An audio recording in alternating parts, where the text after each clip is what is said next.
Sir అంటే ఈ disease రావడానికి మెయిన్ రీజన్ ఏంటి? అండ్ అలాగే ఈ డిసీజ్‌కి అంటే టైప్స్ ఏమైనా ఉంటాయా? అవునండి.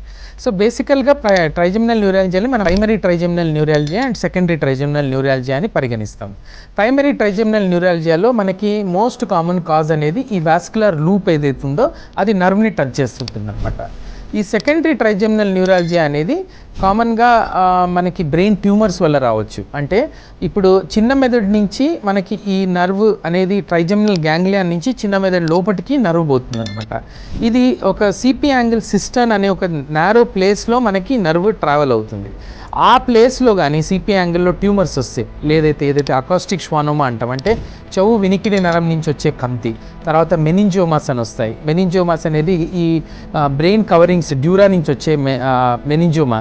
ఈ ట్యూమర్స్ కాజ్ తర్వాత ఎపిడర్మాయిడ్స్, డర్మాయిడ్స్ ఇవైతే సిపి యాంగిల్లో కామన్గా మనకి కనిపిస్తాయో ఇవి టచ్ చేసినప్పుడు ఈ నర్వ్ని అప్పుడు ట్రైజెమినల్ న్యూరాలజియాగా తెలుస్తుంది అనమాట.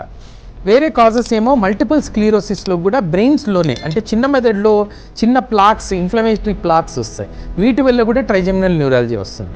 తర్వాత వెరీ రేర్ కాజెస్ ఏంటంటే ఆర్టీరియో వీనస్ మాల్ఫర్మేషన్స్, అంటే డైరెక్ట్గా ఆర్టరీ పోయి వీన్స్ లాగా మారి వీన్స్ నుంచి వెన్యూల్స్ అయ్యి పెద్ద వీన్, అంటే ఆర్టరీ పోయి ఆర్టీరియోల్స్ లాగా మారి వీన్యూల్స్ ఫామ్ అయ్యి వీన్యూల్ నుంచి వెయిన్ ద్వారా మనకి బ్యాక్ సర్క్యులేషన్ అవుతుంది. కానీ సపోజ్ ఆర్టరీ పోయి డైరెక్ట్గా వీన్కి కనెక్ట్ అయింది అనుకోండి, అప్పుడు ఈ టార్చువాసిటీ పెరిగి ఆర్టీరియో వీనస్ మాల్ఫర్మేషన్స్ వల్ల కూడా ఈ రక్తనాళము పోయి మనకి నర్వ్ని టచ్ చేస్తే అప్పుడు ట్రైజెమినల్ న్యూరాలజీ వస్తుంది.